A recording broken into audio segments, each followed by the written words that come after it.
جن کی تعریف و توصیفات اس اللہ وحدہ لا شریک کے لیے لائق و زیبا ہیں، جو بے حیائی کو ناپسند اور پردے کو پسند فرماتا ہے۔ درود و سلام کو نبی اکرم صلی اللہ علیہ وسلم پر، جنہوں نے اسلامی معاشرے کی اصلاح کرنے کے لیے بہترین دلیل اور بہترین انداز اور بہترین معاشرہ مدینے کا معاشرہ بنا کر قوم و ملت آنے والی دنیا کو بتلایا۔ آج ہم ایک ایسے موضوع پر بات کریں گے کہ جس کا تعلق ہمارے معاشرے سے ہے، جو ہمارے ہر گھر سے جڑا ہوا ہے، ہر نوجوان مرد سے، ہر نوجوان عورت سے، ہر نوجوان لڑکی سے، ہر ذی شعور عورت سے یا ہر ذی شعور مرد سے، ہر بالغ مرد و زن سے جو جڑا ہوا ہے، جس کی ضرورت معاشرے کو سب سے زیادہ ہے۔ معاشرے نے اس چیز کو ایسے ترک کر دیا ہے کہ جیسے لوگ مردے کو بلا دیتے ہیں، معاشرے نے اس چیز کو ایسے چھوڑ دیا ہے کہ جیسے لوگ اپنے جانے والوں کو بھلا کر آگے بڑھنا شروع کر دیتے ہیں۔ عمر کا زوال ہو جانا، عمر کا ختم ہو جانا، یا بچپن کا چلا جانا، جوانی میں ملوث ہو جانا، یا جوانی کا منہدم ہو جانا، بڑھاپے میں لگ جانا، آدمی نے اس طرح اس چیز کو بھلا دیا۔ جو معاشرے کی بنیاد تھی، اس بنیاد کو ہم نے منہدم کر دیا۔ جو معاشرے کی ضرورت تھی، اس ضرورت کو ہم نے ختم کر دیا۔ جو معاشرے میں لازم تھا، معاشرے نے اس چیز کو ترک کر دیا۔ معاشرے کے لوگوں نے اس چیز پر دھیان نہیں دیا۔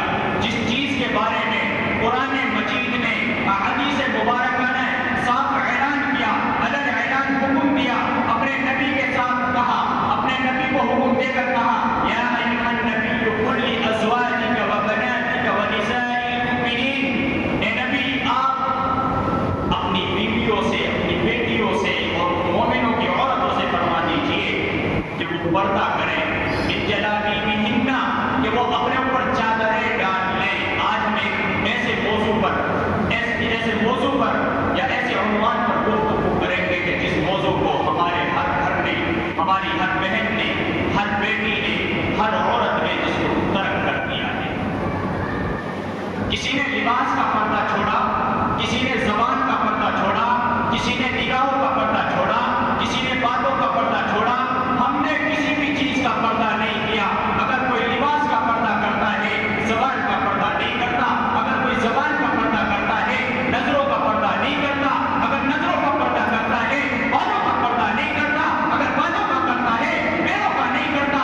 یہ امت انتہائی دردناک موقع پر جا رہی ہے، دردناکی کی طرف، ہلاکت کی طرف، کہ جس امت کے نوجوان بے حیائی میں ملوث، جس امت کے نوجوان بے شرمی میں ملوث، جس امت کی نوجوان لڑکیاں بے حیائی میں ملوث، انہوں نے نہ اپنے والدین کی حیا کی، انہوں نے نہ اپنے معاشرے کی حیا کی، انہوں نے نہ نبی کی حیا کی، انہوں نے نہ نبی کی صحابزادیوں کی پیروکاری کی، نہ ان کے طریقے کو اپنی زندگی میں اتارا، نہ ان کی سیرت کا مطالعہ کیا، نہ ان کی باتوں کو مانا، نہ قرآن کو مانا، نہ حدیث کو مانا۔ ہر چیز کو ترک کر کر ہم دیکھ رہے ہیں آج مسلمان بیٹیاں، مسلمان بہنیں، مسلمان مائیں کس موڑ پر کھڑی ہیں۔ یہ ہمارے سب کے سامنے ہے۔ ہم سب جانتے ہیں کتنی بے حیائی آج عوام میں ہے۔ اشتہارات کے ذریعے، میڈیا کے ذریعے، سوشل میڈیا کے ذریعے، فلموں ڈراموں کے ذریعے عورت کو سرپیش کر دیا گیا، عورت کو منظر عام میں لایا گیا، ترقی کے نام پر پردہ چھین لیا گیا، عورت کو بلند کرنے کے لیے برہنہ کر دیا گیا، فحش پھیلانے کے لیے عورت کو آزادی کے نام پر ننگا کر دیا گیا۔ یہ عورت کے ساتھ ظلم و جبر کیا گیا ہے، جبکہ اسلام نے عورت کو موتی بنایا، جوتی نہیں بنایا۔ اسلام نے عورت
اسلام ایک ایسا دین ہے کہ جس نے حیا کو اوپر رکھا، ایمان کے ساتھ جوڑا۔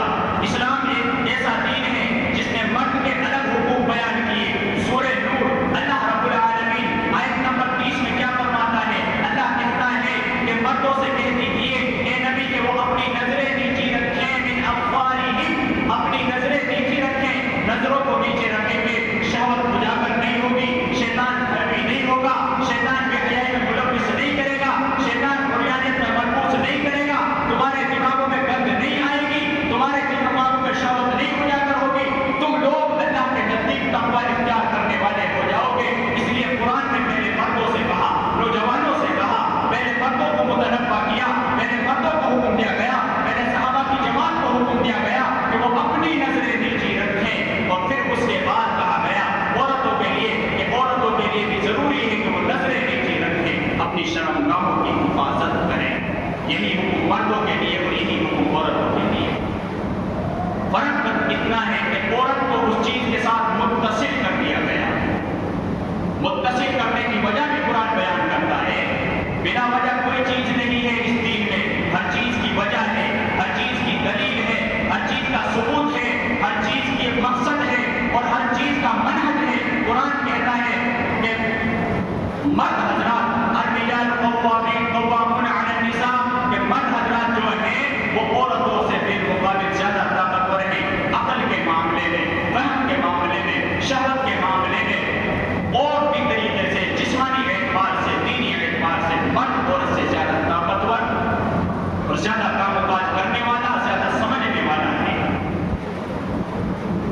لیکن البتہ عورت اس کے مقابلے میں ضعیف ہے، اور جو ضعیف ہے اسے اس لیے اس چیز کی طرف راغب کر دیا گیا تاکہ وہ اس چیز کے ساتھ جڑی رہے اور اس کے ساتھ ظلم و جبر نہ کیا جائے، اس کے ساتھ بے حیائی نہ کی جائے، اس کے ساتھ برہنہ سلوک نہ کیا جائے، اس کی عزت کو داردار نہ کیا جائے، اس کے معاشرے میں ایک بڑا اونچا مقام ہو، اس کو معاشرے میں عزت کی نگاہ سے دیکھا جائے۔ لیکن ہم نے اس چیز کی طرف دھیان نہیں دیا۔ آؤ مدینے کی معاشرے کی طرف چلتے ہیں، آؤ حضرت عائشہ کی حدیث دیکھتے ہیں۔ حضرت عائشہ رضی اللہ تعالی عنہا فرماتی ہیں کہ جس وقت آیت حجاب نازل ہوئی، یہ رات کے وقت آیت حجاب نازل ہوئی، مدینے کی عورتوں نے، صحابیات نے، آؤ میں تمہیں بتلاتا ہوں، نبی کی حدیث سن کر یا قرآن مجید کا حکم سن کر اتباع کسے کہتے ہیں، اتباع اسے نہیں کہتے۔ باہر جا کر چرچے کرنے لگو، باہر جا کر باتیں کرنے لگو، یا ایک دوسرے سے پوچھ کرنے لگو، یا ایک دوسرے پر کلام تلاشی کرنے لگو، یا ایک دوسرے کے بارے میں کچھ الگ انتہائی بےہودہ گفتگو کرنے لگو۔ یہ عادتیں تم میں بھری ہوئی ہیں، یہ باتیں تم میں بھری ہوئی ہیں۔ تم لوگوں نے دین کو مانا نہیں، شریعت کو جانا نہیں، دین کا مذاق بنا کے رکھا ہے۔ اللہ کی قسم اللہ بہت مارے گا، اور اتنا مارے گا کہ دنیا میں تو مار کھا رہے ہو، قیامت میں دن میں عزت نصیب نہ ہوگی۔ پھر کیا ہوگا کہ ہائے افسوس نمازیں بھی پڑھی، ہائے افسوس روزے بھی رکھے، ہائے افسوس بڑوں کی عزتیں بھی کی، ہائے افسوس کہ ہم نے تو ہر وہ کام کیا جو ہمیں شریعت نے بیان کیا، کہ ہائے افسوس ہم نے پردہ نہیں کیا۔ پردے کا حکم اپنی بیٹیوں کو، بیویوں کو، عورتوں کو، بہنوں کو، ماؤں کو نہیں دیا۔ کیوں دیں گے؟ یہ فیشن کا زمانہ ہے، یہ ماڈلنگ کا زمانہ ہے۔ پردہ ترقی سے روکتا ہے، ہرگز نہیں، ترقی دل سے ہوتی ہے، پردے سے نہیں ہوتی۔ لوگ کہتے ہیں پردہ دل کا نام ہے، ہاں دل کا نام پردہ ہے۔ جب دل میں حیا باقی ہوتی ہے تو تن خود بخود گھٹ جاتا ہے، اور جب دل میں حیا باقی نہ ہو پھر آدمی کو برہنہ ہونے سے، ننگا ہونے سے کوئی فرق نہیں پڑتا۔ حیا کی تین قسمیں ہیں۔ پہلی قسم فطری ہے کہ آدمی کو حیا آتی ہے اپنے آپ کو برہنہ کرنے سے۔ دوسری قسم ہے حیا ایمانی، یعنی تقوی کی حیا، کہ آدمی گناہ کرے تو اسے اللہ سے شرم آئے۔ تیسری